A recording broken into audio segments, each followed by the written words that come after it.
अस्सलाम वालेकुम क्लास। अच्छा, मैंने आप लोगों से कहा था कि हम सारे क्वेश्चन जो कि इम्पोर्टेंट टॉपिक्स हैं एग्ज़ाम के हवाले से उनको डिस्कस करेंगे। तो इस वीडियो में मैं बात करूँगी कि कैसे ये जो मॉडर्न फैमिलीज़ हैं, जो ट्रेंड चेंज हुआ है, यानी फैमिली का जो साइज़ है ना, वो श्रिंक होता रहा है with the changes in society. पहले एक्सटेंडेड फैमिलीज़ हुआ करती थी क्योंकि ज़रूरत थी एक्सटेंडेड फैमिलीज़ की। There used to be an economic system which was based on land and farming. So at that time there was need to have more people in a family so that all can perform labor और जितने लोग उतने earning hands. लेकिन आहिस्ता आहिस्ता जब हम industrial and modern era में इंटर हुए, so we got to know that now we have to work at the corporate sectors instead of labour.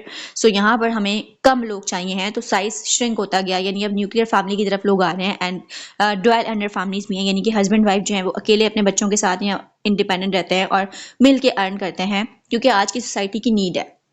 ठीक है, तो मैंने आपसे कहा था कि ज़रा जेंडर रोल्स के ऊपर बात कर लेना कि कैसे जेंडर रोल्स चेंज हुए हैं इस फैमिली के टाइप या पैटर्न चेंज होने के साथ। ठीक है, तो ज़रा इंट्रोडक्टरी पैराग्राफ अगर आप देखें, ये भी बहुत इंपॉर्टेंट है। Changing gender roles within modern families challenge traditional family structures by shifting expectations regarding the division of labor, authority, and caregiving responsibilities. पहला पॉइंट यहाँ पे आ रहा है कि जो ट्रेडिशनल फैमिलीज हुआ करती थी पहले के दौर में, आज की मॉडर्न फैमिलीज के जो जेंडर रोल्स चेंज हुए हैं, ये चैलेंज करते हैं पहले की फैमिलीज को। पहले की फैमिलीज में क्या होता था कि भाई डिवीजन ऑफ लेबर है, तो जैसे हंटिंग एंड गैदरिंग सोसाइटीज़ हुआ करती थी कि भाई मर्द हैं उनको हंटिंग करनी है और फीमेल्स हैं उनको गैदरिंग करनी है, या मर्द हैं उनको बाहर का काम करना है और औरतें हैं उनको घर संभालना है। ठीक है, अथॉरिटी जो है वो ज़्यादा मर्दों की समझी जाती थी पेट्रियार्कल सोसाइटीज़ के अंदर। केयर गिविंग का काम औरतों को दिया जा रहा होता था। लेकिन आज के दौर में मर्द और औरत मिल के कंधे से कंधा मिला के चल रहे होते हैं, तो ये चीज़ ट्रेडिशनल फैमिली सिस्टम को चैलेंज कर रही होती है। ठीक है, क्योंकि दोनों ही अब इक्वल आ रहे हैं एक तरह से, और दोनों ही इकोनॉमिक एक्टिविटीज़ में रोल प्ले कर रहे हैं और दोनों ही अपना घर भी संभाल रहे हैं। सो अगर मैं अपना पॉइंट ऑफ व्यू यहाँ पे दूं, so that is a very good point that we are changing the concept that male and female are not made to compete with each other. They are basically made to complete each other and their family as well. And ये अच्छी बात है कि दोनों मिलकर घर और बाहर संभालें। बट जो ट्रेडिशनल टिपिकल फैमिलीज थी ना, और अभी भी अगर आप देखें तो हस्बैंड वाइफ अगर एक दूसरे को सपोर्ट करते हैं ना, या मिल के दोनों अगर जॉब परफॉर्म करते हैं या बाकी चीज़ें करते हैं, तो जो खानदान की फुप्पुएं और आंटियां होती हैं ना, उनको ये चीज़ बर्दाश्त नहीं हो रही होती है। ठीक है, क्योंकि वो उनका जो माइंड सेट है ना, वो पुराना वाला है, ट्रेडिशनल फैमिली वाला। वो ये चाहती हैं कि जो घर में आने वाली बहू है ना, बस वो दब कर रहे, एंड जो मर्द हजरात है ना वो डोमिनेंट रहें। तो वो अपने बेटों को, अपने घर के मर्दों को ये सिखा रही होती हैं, अपने भाइयों को ये सिखा रही होती हैं कि औरत है एंड उसको दबा के रखना है। बट अगर कोई पढ़ा लिखा इंसान है तो वो इस चीज़ को समझता है और वो ऐसे टिपिकल माइंडसेट को चैलेंज करता है। एंड ये टिपिकल माइंडसेट जो है ये बेसिकली आज के दौर में चैलेंज हो रहा है, जहाँ पे मर्द और औरत एक दूसरे से कंधा मिला के चल रहे हैं और दोनों एक्टिविटीज़ में रोल परफॉर्म कर रहे हैं। सो ट्रेडिशनली जेंडर रोल्स वर क्लियरली डिफाइंड। जैसे कि मैंने आपसे कहा, पहले जो जेंडर रोल्स थे वो क्लियरली डिफाइंड थे। मेल का रोल था बाहर का एंड फीमेल्स का रोल था होम मेकिंग एंड बाकी जो प्राइमरी रोल्स होते हैं। लेकिन आज के जो रोल्स हैं ये चेंज हो गए हैं। अब क्या चेंज आया है इस पर हम बात करते हैं। पॉइंट नंबर 1 है impact on family dynamics. Right, with more women participating in the workforce and men taking on caregiving roles, the traditional model of family authority and responsibility is evolving. This challenge long-standing norms about power distribution and parental roles. Children are now exposed to a wider variety of behaviors and responsibilities from both parents, allowing for a more balanced and flexible family structure. जैसे कि मैंने आपसे कहा कि ये एक अच्छी बात है। पहला चेंज ये आएगा कि आपके फैमिली डायनेमिक्स में चेंज आएगा। पहले के दौर में अब्बा साहब हैं तो वो सिर्फ बाहर की जिम्मेदारियां संभाल रहे होते थे और खातून जो है वो घर के काम कर रही होती थी। लेकिन जो माँ होती है ना, वो पहली दर्सगाह होती है एक बच्चे की। और अगर औरत पढ़ी लिखी होगी ना, और अगर आप देखें जो पढ़े लिखे लड़के हैं ना, वो उनका मोस्टली फोकस होता है कि हमें एक एजुकेटेड लड़की से शादी करनी है, क्योंकि वो ये बात जानते हैं कि अगर एक पढ़ी लिखी लड़की आएगी ना, तो एक तो वो कभी किसी के सामने सरेंडर नहीं करेगी, वो गलत को गलत और सही को सही बोलेगी, वो गलत के सामने कभी नहीं झुकेगी, उसको अपने राइट्स पता होंगे, और फिर जब उसको अपने राइट्स पता होंगे तो उसको अपने हस्बैंड और अपनी आने वाली जनरेशन के भी राइट्स पता होंगे, और वो तरबियत बहुत अच्छी कर सकेगी। बहुत सारे ऐसे मर्द हजरात होते हैं जो कि इस चीज़ को नहीं भी मान रहे होते और उसकी वजह फैमिली प्रेशर होता है, क्योंकि जैसे मैंने शुरू में डिस्कस किया कि ट्रेडिशनल फैमिलीज से बिलोंग करते हैं, तो जो घर की आंटियां होती हैं उनसे नहीं बर्दाश्त हो रही होती ये चीज़ें और ये चेंज, क्योंकि उनके लिए ये चीज़ बहुत डिफरेंट होती है, क्योंकि वो खुद जो सर्वाइव करके आती हैं वो कहती हैं कि आने वाली जो खवातीन है वो भी ये सर्वाइव करें। लेकिन एक जो पढ़ा लिखा मर्द है, ये जो बाशऊर इंसान है, वो ये बात जानता है कि खातून का पढ़ा लिखा होना और उसका इकोनॉमिक एक्टिविटीज़ में पार्टिसिपेट करना बहुत ज़रूरी है। एक तो इन टर्म्स ऑफ बच्चे की तरबियत, एंड दूसरा जैसे इन्फ्लेशन बढ़ रहा है, तो इसमें अगर मर्द और औरत दोनों मिलकर अर्न करते हैं तो वो अपनी फैमिली को अच्छे से चला सकते हैं और साथ ही साथ वो अपने बच्चे को क्वालिटी ऑफ लाइफ दे सकते हैं। आज मेरी अपने कोलीग से बात हो रही थी, तो उन्होंने मुझे कहा कि मैं बाहर मूव करना चाहता हूँ क्योंकि मेरी वाइफ वर्किंग नहीं है, और अगर मैं यहाँ रह के अपने बच्चों को पढ़ाता हूँ तो मैं अच्छी स्कूलिंग नहीं दिलवा सकूंगा और मुझे डर है कि मेरे बच्चे रुलते रहेंगे सारी जिंदगी। And that is very true. And in contrast अगर मर्द और औरत दोनों मिलकर अर्निंग करते हैं, तो एक अपनी अर्निंग से घर चलाएगा तो दूसरा अपनी अर्निंग से अपने बच्चों को एक अच्छी क्वालिटी ऑफ एजुकेशन दे देगा।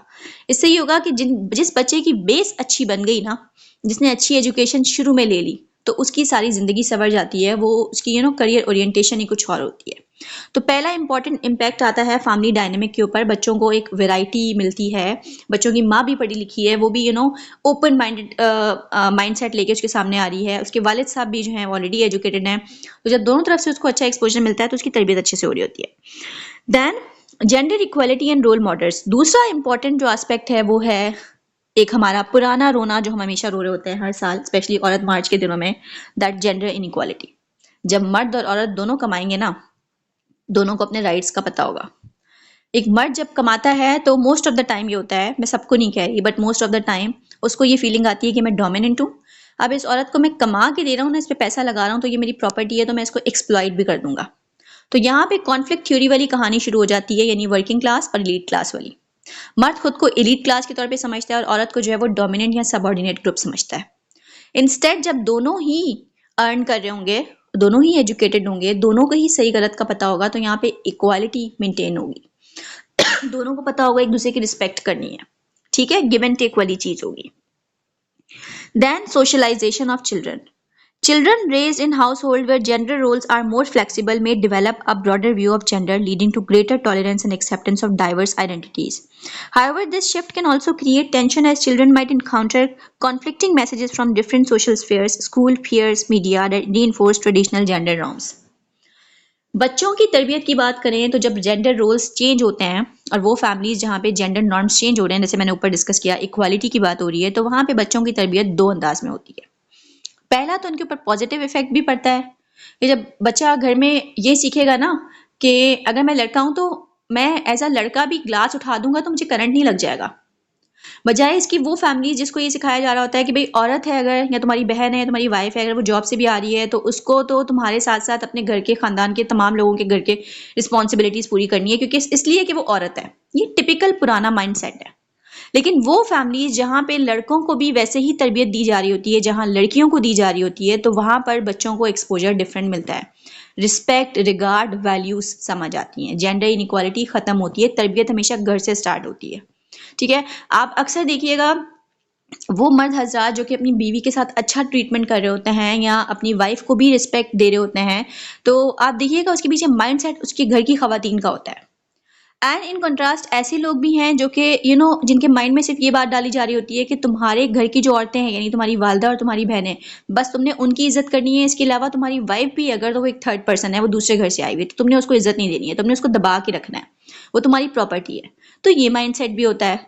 लेकिन जहाँ पे इक्वालिटी होती है, यानी जहाँ जेंडर रोल्स की को सेग्रीगेट नहीं किया जा रहा होता, दोनों को ही बताया जा रहा होता है कि दोनों जेंडर्स इक्वली इंपॉर्टेंट हैं, मर्द और औरत दोनों की रिस्पेक्ट जरूरी है, वहां पे आप देखें कि वो मर्दों का रवैया ही कुछ और होता है, वहां के बच्चों की तरबियत ही कुछ और होती है।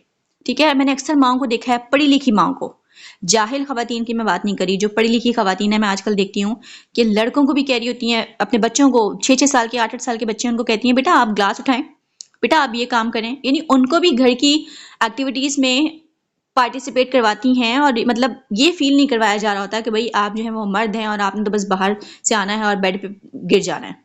दोनों इक्वली इंपॉर्टेंट है।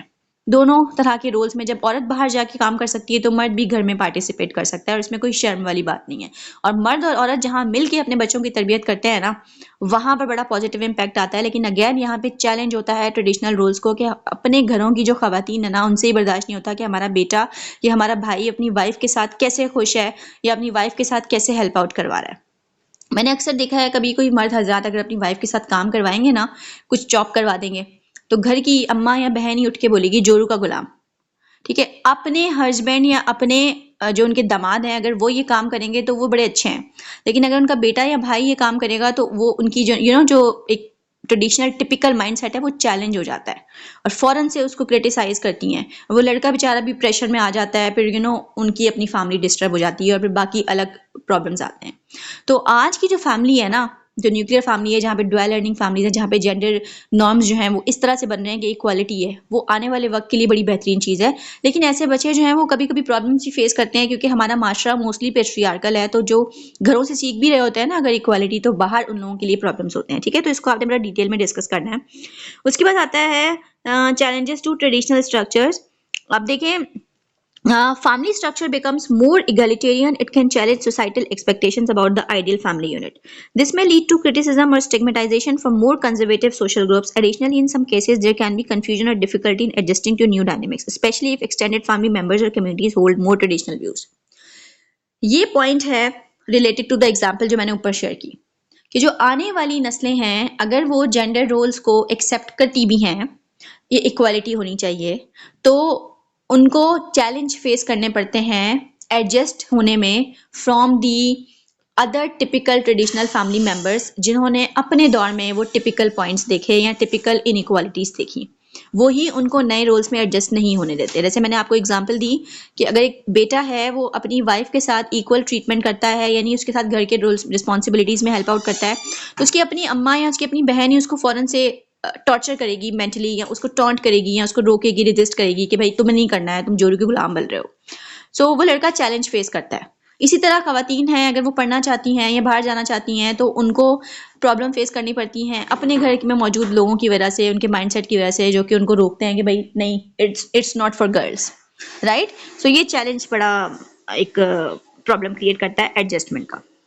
सो कंक्लूजन के तौर पे आखिर में मैंने इसमें ऐड किया है that changing gender roles in modern families lead to a more flexible egalitarian family structure that can impact children's socialization in positive ways by fostering equality and reducing stereotypical gender expectations. However, it also brings challenges in terms of societal acceptance and adapting to new models of family life. So आखिर में 2 points हैं।